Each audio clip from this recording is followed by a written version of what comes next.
এক পাশে সাগর, এক পাশে পাহাড়, বিশাল বিশাল পাহাড়।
এক পাশে সাগর, এক পাশে পাহাড়, বিশাল বিশাল পাহাড়।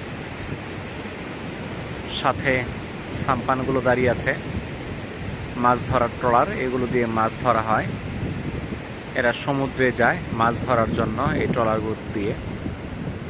প্রতিটা ট্রলারে 5 থেকে 7 জন জেলে থাকে যারা মাছ ধরে নিয়ে আসে প্রতিদিন। তাদেরকে জিজ্ঞাসা করে জানতে পারলাম প্রতিদিন তারা প্রায় 20,000 টাকা মতো মাছ ধরে। তো ভাগ্য ভালো থাকলে 50-60 হাজার টাকারও মাছ ধরা পড়ে। তো আল্লাহর কত নিয়ামত, এক পাশে সাগর আর এক পাশে পাহাড়। এই সাগরের যত বাধা বিপত্তি, প্রতিবন্ধকতা, ঘূর্ণিঝড়, জলোচ্ছ্বাস, সব কিছুর নিরাপত্তার দায়িত্বে দাঁড়িয়ে আছে এই পাহাড়। বিশাল ঘূর্ণিঝড়, জলোচ্ছ্বাস, সব কিছুর নিরাপত্তার দায়িত্বে এই পাহাড়কে আল্লাহ তাআলা নিয়োজিত করেছেন। এই বিশাল পাহাড় আর এই সাগর,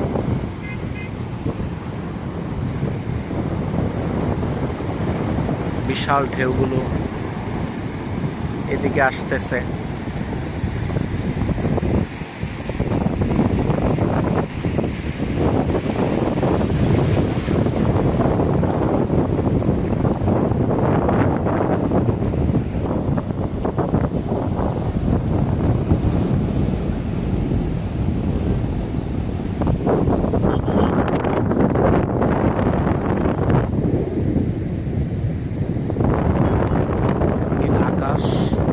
আর সাগর। একসাথে মিশে গেছে যেইখানে। কি অসাধারণ দৃশ্য, মহান আল্লাহ তাআলার কি অপূর্ব সৃষ্টি। এক পাশে সাগর, এক পাশে পাহাড়। আল্লাহ তাআলা কত মানুষের কর্মসংস্থানের ব্যবস্থা করেছেন এই সাগর থেকে। এই সাম্পান মাছ ধরার ট্রলার, জেলে, পর্যটক সব মিলে এক বিশাল কর্মসংস্থানের উৎস এই সাগর। শুধু সাগর কর্মসংস্থান নয়, এখানে আছে বিশাল খাদ্যের ভাণ্ডার, প্রোটিনের উৎস, বিভিন্ন সামুদ্রিক মাছ। এই সাগরের বিস্তীর্ণ জলরাশিতে রয়েছে অসংখ্য মাছ, জীবজ প্রাণী বৈচিত্র্য এই সাগর ধারণ করে আসছে। এই সাগরের শান্তরূপ হয়তো দেখতে অনেক সুন্দর, কিন্তু যখন এই সাগর উত্তাল হয়ে যায়, অশান্ত রূপ, তখন যা মানুষের ভীতির সঞ্চার করে।